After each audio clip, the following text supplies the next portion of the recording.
Tidak usah salaman. Selesai pada pulang. Tidak ada snack gitu ya.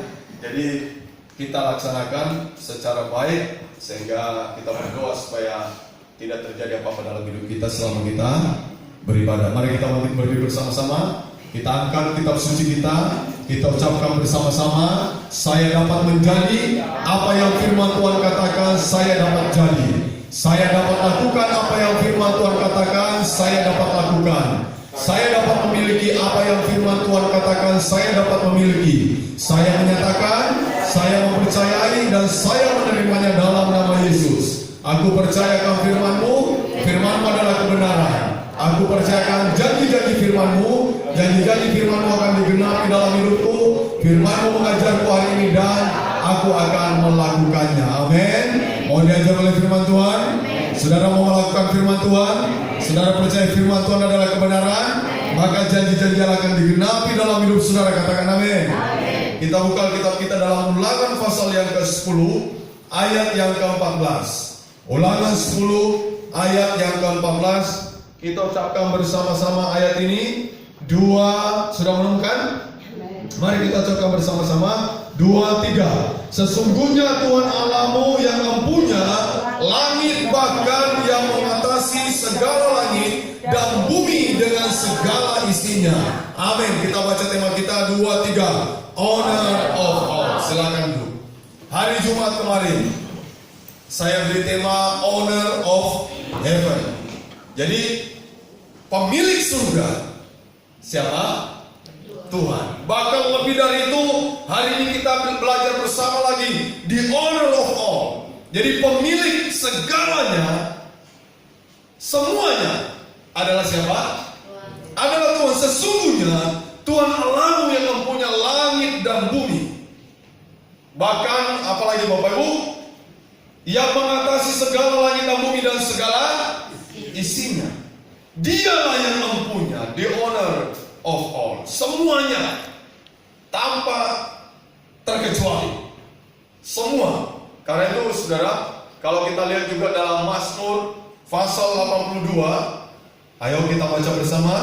Mazmur pasal 82 ayat yang ke-8 kita ucapkan bersama. Mazmur 82 ayat 8, 2, 3. Bangunlah ya Allah, hakimilah bumi sebab Engkaulah yang memiliki apa? Segala bangsa. Segala bangsa punya siapa? Honor of all, termasuk segala bangsa, dunia dengan segala isinya, langit dan bumi dengan segala isinya, pemiliknya. Jangan lupa siapa pemiliknya? Nah, Tuhan adalah pemiliknya. Berarti hidupmu juga, hidup saya adalah milik siapa? Tapi itu nanti saya khotbahkan di sesi yang berbeda. Haleluya. Karena itu saudara-saudara, kita mau melihat bagaimana hebatnya Tuhan kita, pemilik segala-galanya. Dunia dan segala isinya, langit dan bumi dan segala isinya, termasuk manusia di dalamnya, hewan, tumbuh-tumbuhan, semua ciptaannya. Ownernya siapa? Siapa ownernya? Ownernya adalah Tuhan. Tidak ada orang yang bisa memiliki segala-galanya di dunia. Orang terkaya terbatas juga kekayaannya. Belum apa-apa jika dibandingkan dengan apa yang Tuhan miliki segalanya. Nah saudara, dalam Matius pasal yang keempat ayat 8, Matius pasal 4 ayat 8 sampai 9. Coba Matius 4 ayat 8 sampai ayat yang ke-9. Matius 4 ayat yang ke-8 dan 9. Dan iblis membawanya pula ke atas gunung yang sangat tinggi dan memperlihatkan kepadanya semua kerajaan dunia. Dan memperlihatkan kepadanya semua kerajaan dunia dan kemegahannya. Dan berkata kepadanya. Semua itu akan kuberikan kepadamu. Semuanya itu akan kuberikan kepadamu. Jika engkau sujud menyembah aku. Iya, jika engkau sujud menyembah aku. Saudara lihat. Iblis ingin menipu, berusaha ingin menipu siapa? Tuhan, berusaha ingin menipu Tuhan. Dengan dia berkata semua kerajaan dunia dengan kemegahannya akan kuberikan kepadamu jika kau sujud menyembah kepadaku. Saya mau tanya, siapa yang punya kerajaan di bumi ini? Pemiliknya siapa? Ownernya siapa kerajaan yang ada di dunia ini? Siapa? Jadi saudara, ownernya itu Yesus, bukan iblis. Amin. Iblis berusaha ingin menipu dengan berkata, kalau kau sujud menyembah kepadaku, sekali saja aku berikan seluruh kerajaan dunia ini dengan segala kemegahannya. Padahal ownernya itu adalah siapa? Tuhan, bukan iblis. Yesus itu the owner of all. Amin. Dialah pemilik segalanya, termasuk kerajaan-kerajaan di dunia ini. Makanya ayat, kalau saudara baca di surat Roma, surat Ibrani, ya, bahwa tidak ada pemerintahan yang tidak berasal daripada Tuhan. Tuhanlah yang memilih pemimpin-pemimpin itu, karena dialah pemiliknya. Lalu kita disuruh berdoa, berjaga-jaga, berdoa buat pemerintah kita, karena pemerintah berjaga-jaga atas hidup kita juga. Saudara-saudara, iblis tidak berhasil menipu Yesus. Tapi perhatikan, Yesus aja berhasil dia tipu, apalagi manusia. Pertanyaannya, manusia bisa tidak ketipu? Halo? Iblis jago nipu dia. Kalau Anda tidak hati-hati, maka Anda akan tertipu seperti Adam dan Hawa. Yang tipu Adam dan Hawa siapa? Iblis. Ya, iblis menipu. Dia kemas firman yang disampaikan oleh Tuhan, diputar balikan, kemudian dia sodorkan kepada manusia, dan akhirnya tertipu juga. Ada yang pernah ditipu iblis di sini? Halo? Ada yang pernah ditipu iblis? Enggak ada? Yang bener aja. Hah? Kalau enggak ada yang ditipu iblis, maka saudara harus menipu iblis. Amin. Jadi kalau saudara Anda berhasil ditipu iblis, Anda yang tipu iblis. Kita yang mengecoh dia, mengelabui dia. Saudara, dia tidak berhasil menipu Yesus, dan Yesus tidak mau tunduk pada otoritasnya setan. Tidak. Yesus tidak mau takluk kepada otoritas iblis, sekalipun dia diperintahkan untuk membuat batu jadi apa? Roti, dan Yesus sangat mampu itu membuatnya. Tapi dia tidak mau tunduk pada otoritasnya setan. Tidak mau dia. Dan dia kalau terjun di tempat yang paling tinggi, dia tidak akan luka sedikit pun, lecet sedikit pun tidak. Dia waktu naik ke surga, naik terangkat dengan apa? Pelan-pelan. Dan nanti katanya dia datang dengan cara yang sama, dia tidak akan jatuh. Tapi dia tidak mau takluk kepada setan. Amin. Anda dan saya juga tidak mau takluk kepada setan. Amin. Jangan mau ditipu oleh iblis, tapi tipulah. Kalau Anda mau menipu, jangan menipu sesama manusia. Tipulah siapa? Iblis. Bilang orang di sebelahmu, tipu iblis, jangan saya ditipu. Nah. Jadi kalau mau jadi penipu, yang menipu iblis. Ya, yang ditipu adalah iblis. Haleluya. Nah, saudara lihat, kita mau belajar sekarang. Coba baca lagi dalam Yesaya pasal 43 ayat yang ke-7. Mari kita ucapkan bersama-sama. Yesaya 43 ayat yang ke-7. Di slide kita ucapkan bersama. 2, 3. Semua orang yang disebutkan dengan namaku, yang kuciptakan untuk kemuliaanku, yang kubentuk dan yang juga kujadikan. Jadi Tuhan, tujuan owner itu menciptakan saudara dan saya untuk apa? Halo? Untuk kemuliaan. Jadi semua ciptaan Tuhan di bumi ini, tujuannya Tuhan supaya semua ciptaannya memberi kemuliaan kepadanya. Makanya diciptakanlah segalanya di dunia ini, dan ownernya adalah siapa? Tuhan itu sendiri. Kemudian saudara harus tahu apa tujuan owner itu menciptakan saudara dan saya. Apa tujuan owner itu menciptakan langit dan bumi dengan segala isinya? Tujuan ini, semua orang yang disebutkan dengan namaku yang kuciptakan untuk apa? Kemuliaanku, kata Tuhan. Jadi saudara jangan coba-coba mengambil kemuliaannya Tuhan. Amin. Amin. Sebab semuanya itu untuk kemuliaan Tuhan. Kalau Anda diberi nanti talenta-talenta, karunia-karunia, saudara harus kembalikan talenta itu, karunia itu untuk kemuliaan Tuhan. Amin.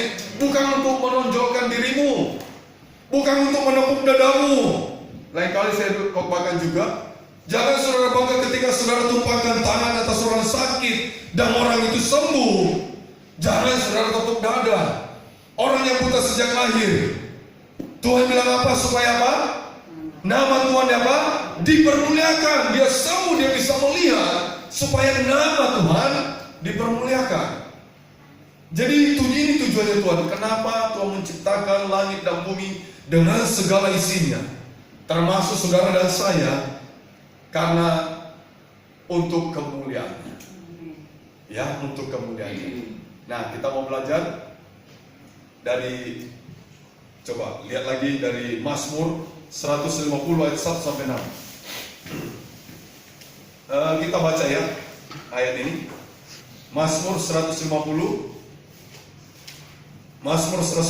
ayat 1 sampai ayat yang ke-6.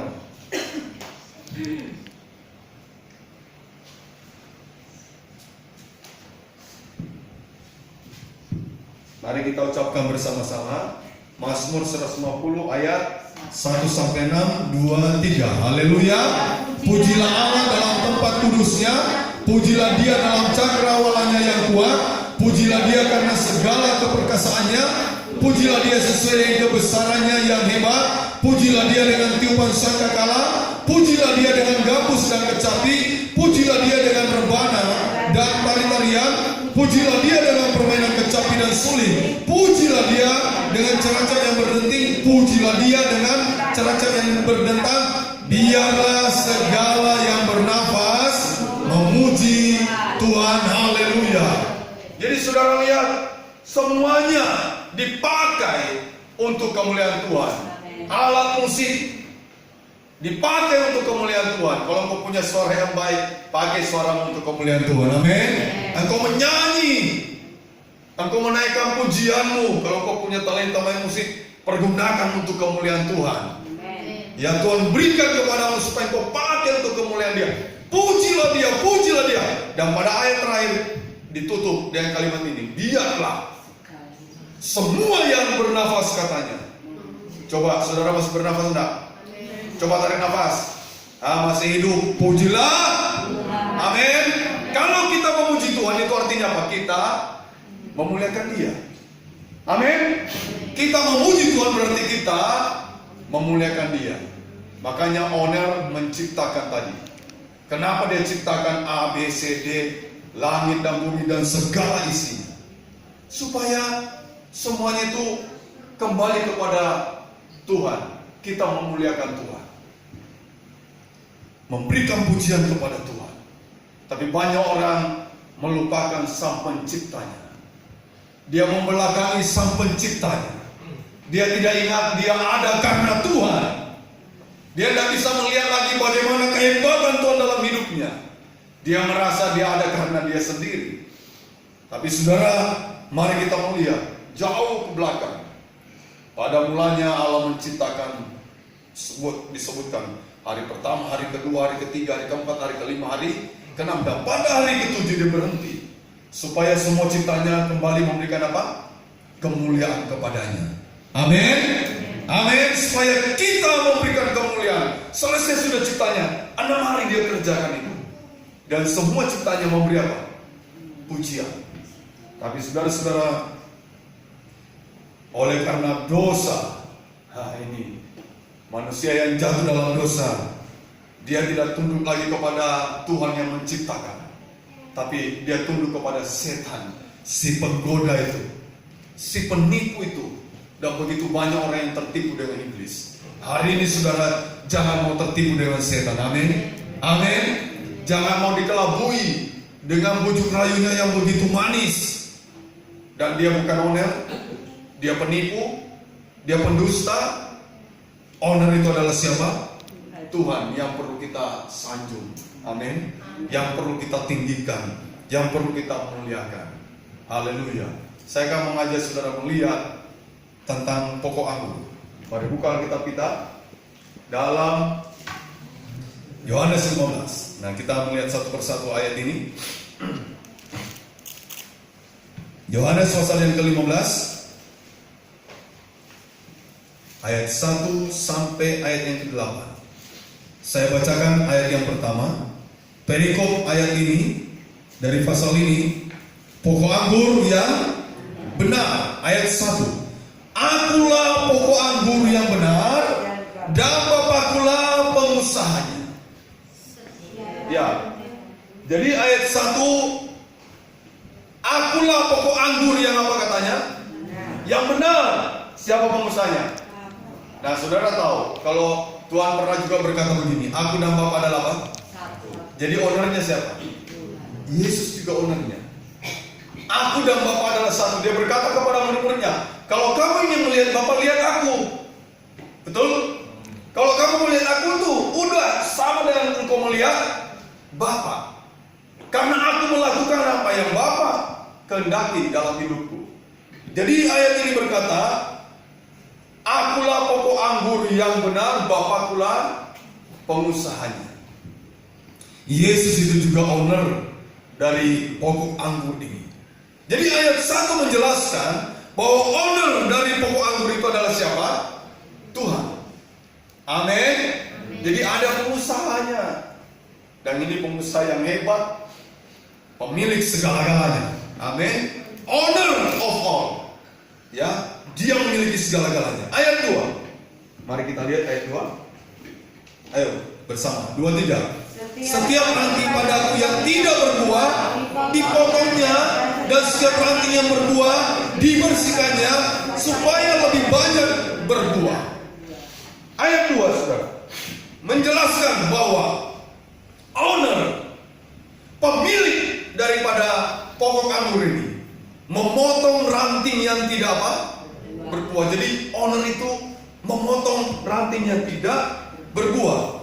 Kata Nyanyi, saudara perhatikan itu, setiap ranting padaku punya huruf apa? Huruf besar, ditujukan kepada Kristus. Yang tidak berbuah dipotongnya. Nyanyi huruf besar enggak? Nyanyi juga ditulis huruf besar. Jadi yang motong siapa? Owner itu sendiri, supaya ia lebih banyak berbuah. Jadi menjelaskan bahwa owner memotong ranting yang tidak berbuah, dan ranting yang berbuah diapakan? Dibersihkan. Yang bersihkan siapa? Owner itu juga. Owner yang membersihkannya. Tujuannya apa dibersihkan ini? Supaya lebih banyak berbuah. Jadi pokok anggur punya ranting-ranting. Saudara tahu gambaran dari pokok anggur ranting-ranting, nanti kita baca seterusnya. Pokoknya itu adalah Tuhan, rantingnya siapa? Kita. Pokoknya adalah Tuhan, rantingnya adalah kita. Dan owner ini akan memotong ranting yang tidak berbuah. Kenapa kok dipotong? Ini mengganggu aja, menghabiskan makanan, diberi makan, diberi pupuk, tapi tidak menghasilkan buah. Ranting ini pasti dia apa? Potong aja. Saudara, kalau kita aplikasikan dalam hidup kita, berbahaya banget.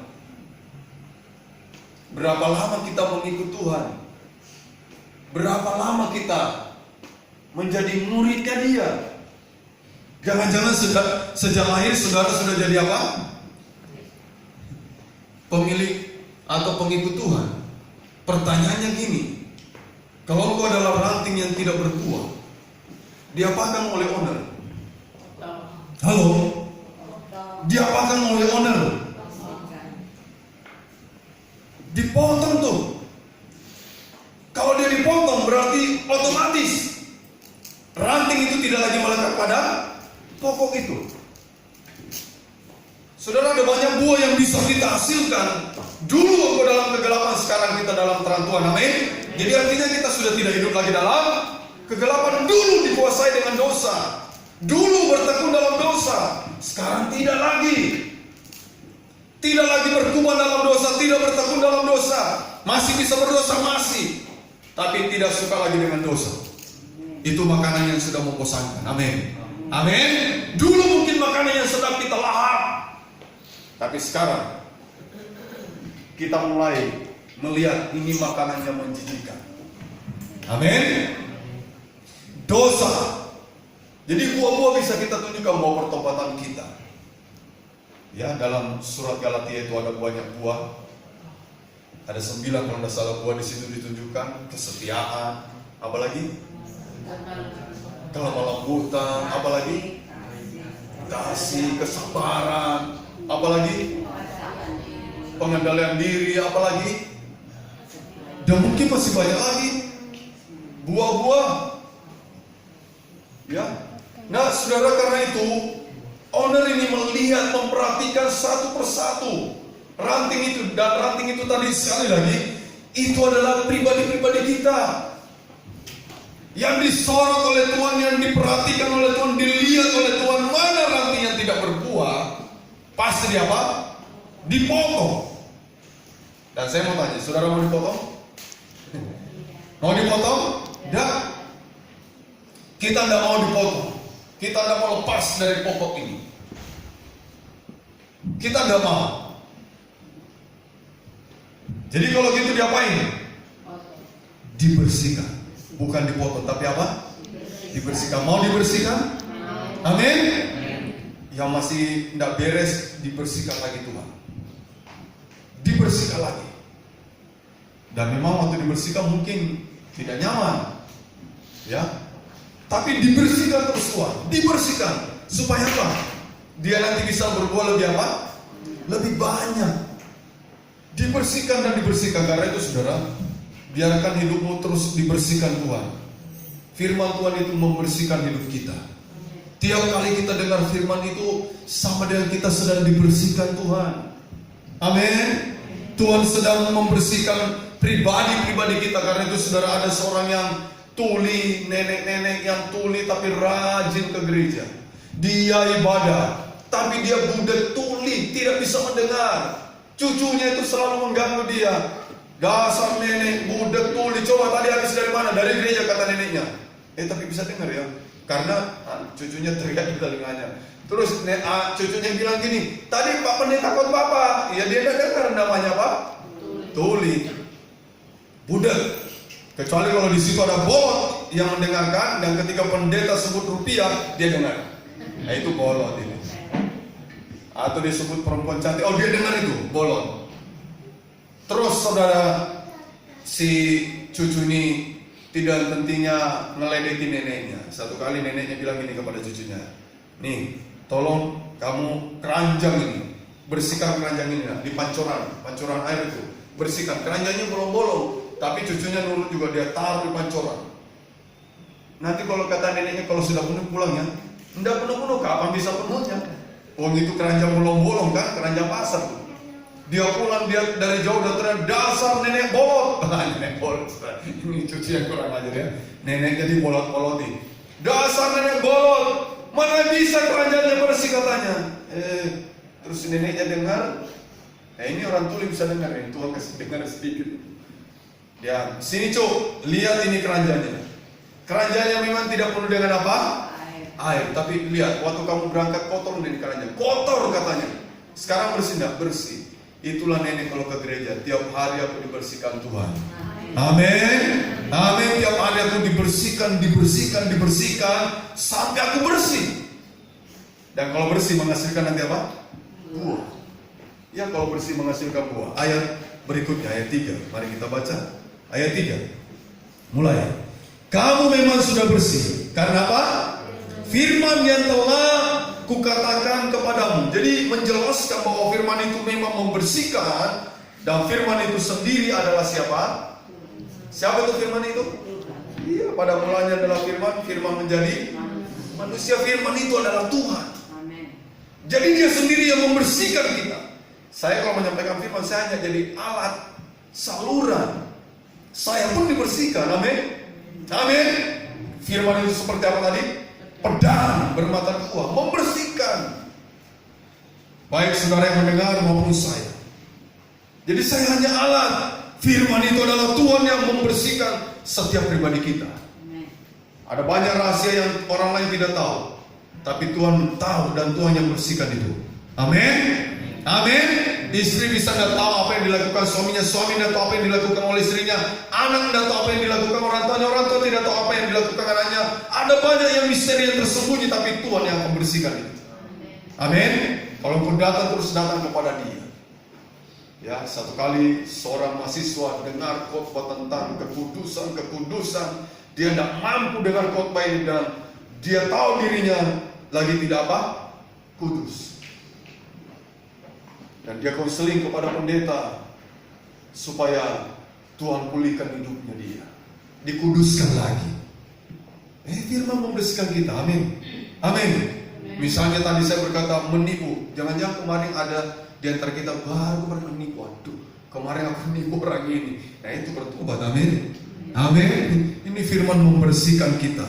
Dan firman itu adalah Tuhan sendiri yang mengerjakan dalam hidup saudara dan saya. Ayat 4 dan ayat yang kelima, mari kita baca ayat 4 dan ayat 5. Mulai. Tinggallah di dalam aku dan aku di dalam kamu. Sama seperti ranting tidak dapat berbuah dari dirinya sendiri kalau ia tidak tinggal pada pokok anggur. Demikian juga kamu tidak berbuah jikalau kamu tidak tinggal dalam aku. Akulah pokok anggur dan kamulah ranting-rantingnya. Barang siapa tinggal di dalam aku di dalam dia, dan ia berbuah banyak, sebab di luar aku kamu tidak dapat berbuat apa-apa. Ayat 45 memberikan penjelasan kepada kita bahwa ranting harus tinggal pada pokok. Kalau ia mau berbuah. Jadi ranting kalau mau berbuah dia harus tinggal terus pada pokok. Siap dibersihkan terus, amin. Oleh firman, siap dibersihkan terus, dan nanti dia akan menghasilkan buah. Kenapa kok ranting harus tinggal pada pokok? Ranting bergantung pada pokok. Jadi pokok tidak bergantung pada ranting. Pokok bisa hidup tanpa ranting, tapi ranting tidak bisa hidup tanpa pokok. Tuhan itu owner, pencipta, dia bisa hidup tanpa saudara dan saya. Tapi saudara dan saya tidak bisa hidup tanpa dia. Kita ini bukan apa-apa. Kita ini bukan siapa-siapa. Dan kalau Anda ini mau menjadi apa-apa, menjadi siapa-siapa, Anda harus pastikan berada di dalam Tuhan. Dan Tuhan di dalam Anda. Kita di dalam Dia, Dia di dalam kita. Anda harus pastikan. Jadi kita ini hidupnya penuh ketergantungan dengan Tuhan. Tuhan tidak pernah tergantung dengan hidupmu, tapi hidupmu selalu bergantung kepada Tuhan. Amin. Kitalah yang bergantung sepenuhnya kepada Tuhan. Coba ini, saudara lihat orang yang hebat di dunia siapa? Katanya hebat, siapapun dia menghadapi pandemi COVID-19 ini, takut juga ada dia. Mana itu saudara katanya yang sakti? Baru pandemi ini loh, udah takut. Belum yang lain-lain nanti. Ya, belum antikris kalau dia muncul benar. Dia masuk ke bait Allah, menginjak-injak bait Allah, menyatakan dirinya aku antikris. Oh, yang ngeri udah. Itu benar-benar akan dilakukan. Kalau Anda mau ikut dia, Anda harus ditanamkan ini chip itu 666.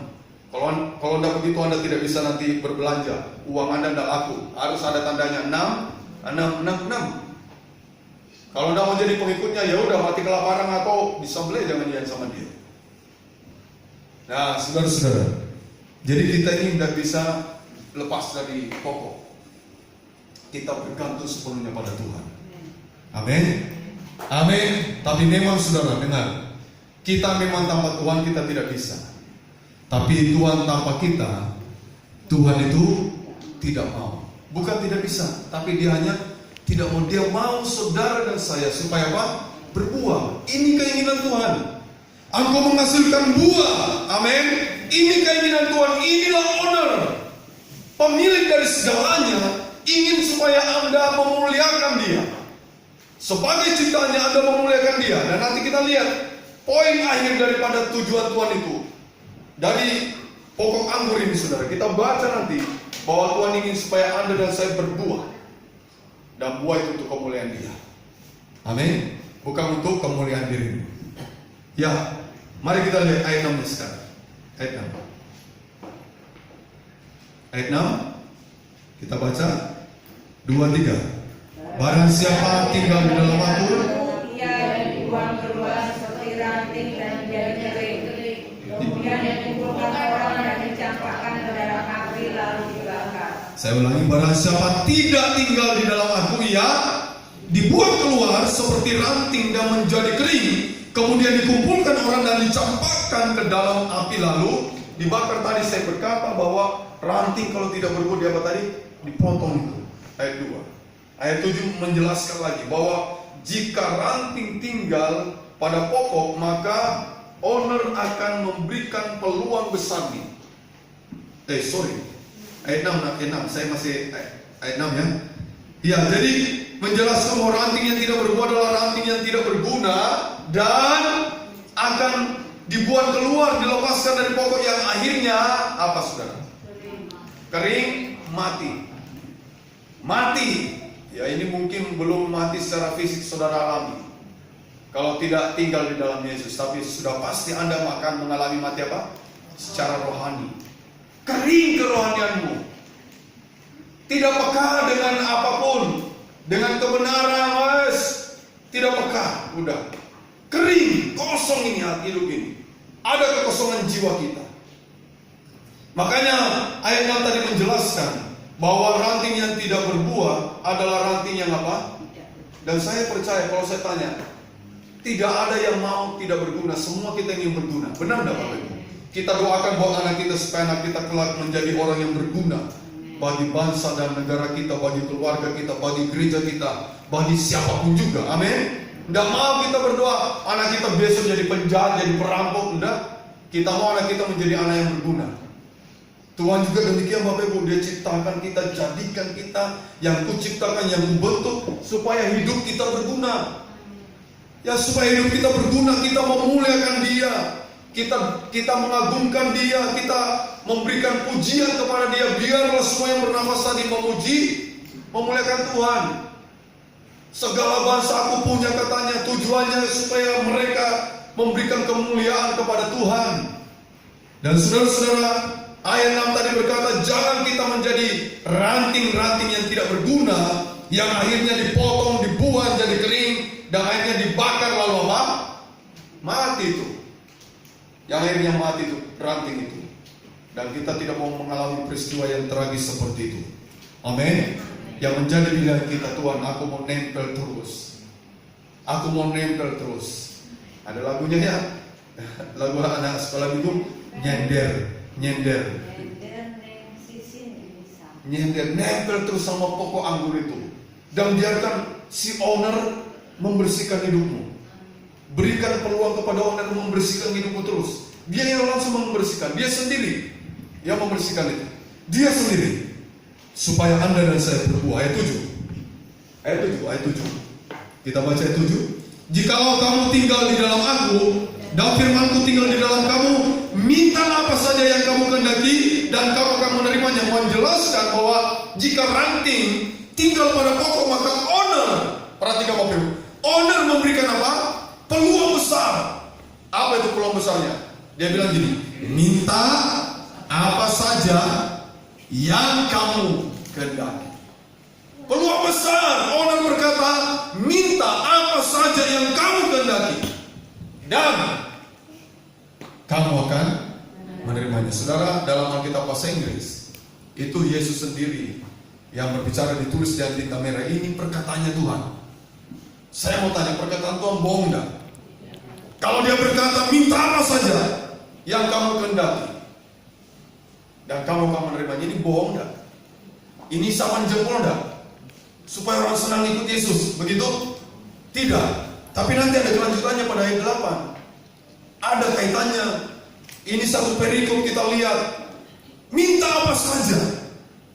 Kalau kita sudah menjadi ranting yang berbuah, saudara, kita nempel dan Tuhan bersihkan, berbuah. Pada akhirnya owner itu berkata kepada ranting ini, owner itu berkata kepada kita sebagai ranting-rantingnya, dia sebagai pemiliknya, dia akan berkata kepada kita, apa yang kamu kehendaki aku perbuat bagimu.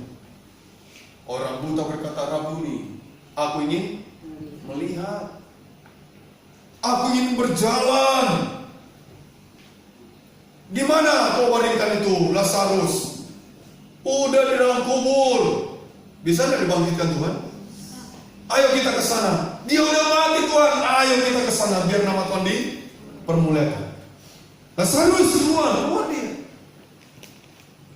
Apa yang tidak bisa dilakukan oleh owner? Ada?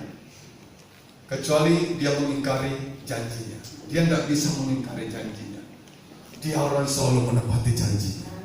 Jadi kalau owner berkata kamu minta apa saja, kamu akan menerima. Dan terakhir, ayat 8, mari kita berdiri bersama.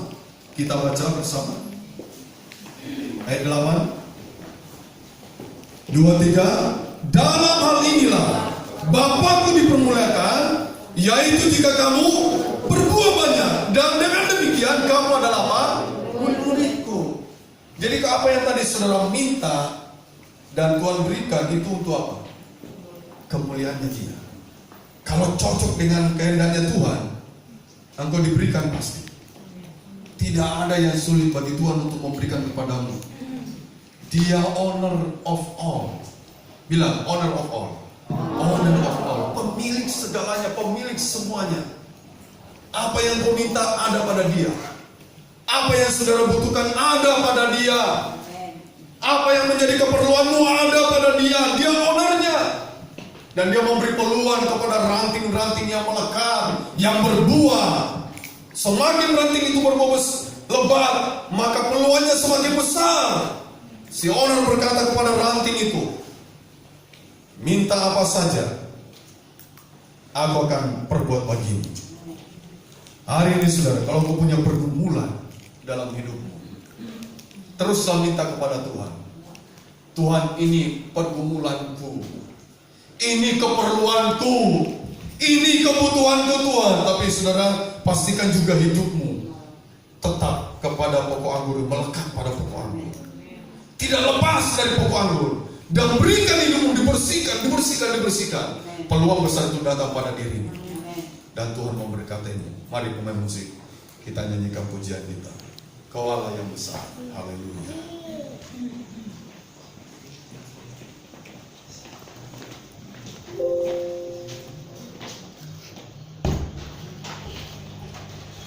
Terima kasih Tuhan.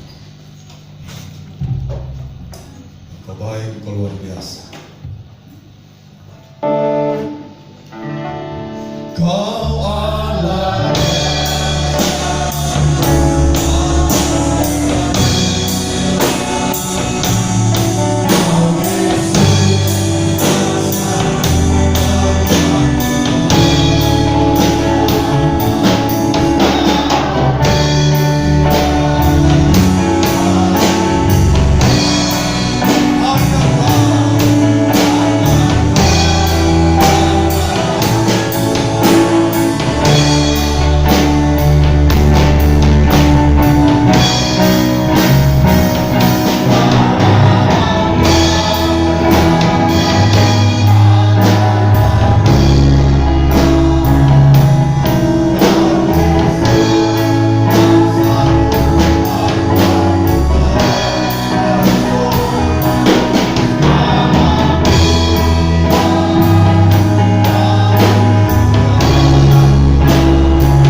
Tuhan, Engkaulah Tuhan yang layak diagungkan, dipuji, disembah. Segala ciptaanmu bertekuk lutut memuji menyembahmu, mengaku bahwa Engkaulah Tuhan di atas segala-galanya. Kami bersyukur pagi hari ini kami boleh datang di rumah-Mu. Kami boleh menaikkan pujian kami, penyembahan kami. Kami boleh membawa korban-korban kami. Kami boleh juga mendengar setiap kebenaran firman-Mu. Dan hari ini kami diajar oleh kebenaran firman-Mu, supaya kami menjadi ranting-ranting yang terus melekat pada pokok anggur. Kami menjadi ranting-ranting yang terus siap dibersihkan. Dan kami menjadi ranting-ranting yang berbuah lebat. Semuanya untuk kemuliaan-Mu ya Tuhan. Jangkau juga seluruh jemaat-Mu yang tidak hadir dan mereka yang ada di rumah. Hari ini juga hamba-Mu yang melayani secara online, mereka yang beribadah juga di rumah. Lawat mereka juga. Dan tidak lupa kami berdoa terus buat bangsa negara kami, Tuhan. Kami mohon belas kasihan bagi bangsa kami. Kami mohon Tuhan Engkau memimpin pemimpin kami, pemerintah kami dari pusat sampai di daerah-daerah. Engkau beri hikmat, Engkau beri ke mereka Tuhan hikmat untuk mengatur dalam situasi pandemi COVID-19 ini Tuhan, supaya negara kami boleh terbebaskan dari COVID-19 ini. Engkau beri kesadaran kepada seluruh juga masyarakat. Kiranya Tuhan juga boleh mengikuti apa yang menjadi anjuran-anjuran daripada pemerintah. Karena itu pagi hari ini kami menyerahkan Tuhan bangsa negara kami, bahkan juga para dokter-dokter, para tim medis yang ada di garis depan, para relawan yang menangani penderita COVID-19. Tuhan tolong jaga lindungi mereka supaya mereka boleh terbebas dari COVID-19 dan mereka leluasa memberikan pengobatan kepada orang-orang yang menderita COVID-19 ini Tuhan. Terima kasih Bapak, terima kasih. Kami menyerahkan juga, biarlah Tuhan mengasihi bangsa kami dan Kau mengirimkan hujan pertobatan bagi bangsa kami. Tuhan mengampuni dosa bangsa kami, dosa pemimpin-pemimpin kami, dosa umat Tuhan, dosa gereja kami, gereja Tuhan. Kiranya Tuhan mengampuni kami semua dan belas kasihan turun atas bangsa kami. Kami bersyukur pagi hari ini Tuhan, kami percaya saat kami masuk dalam rumah-Mu kami diberkati Tuhan. Kalau sebentar kami keluar dari rumah-Mu kami juga diberkati Tuhan. Baik waktu kami masuk maupun waktu kami keluar dari rumah, berkat Tuhan menyertai kami dari sekarang sampai selama-lamanya. Karena itu saudara-saudara, angkat kedua tanganmu dan mari kita pulang bersama-sama. Tuhan memberkati engkau dan melindungi engkau. Tuhan menyinari engkau dengan wajahnya dan memberi kasih karunia. Tuhan menghadapkan wajahnya kepadamu dan memberi damai sejahtera. Anugerah Tuhan Yesus Kristus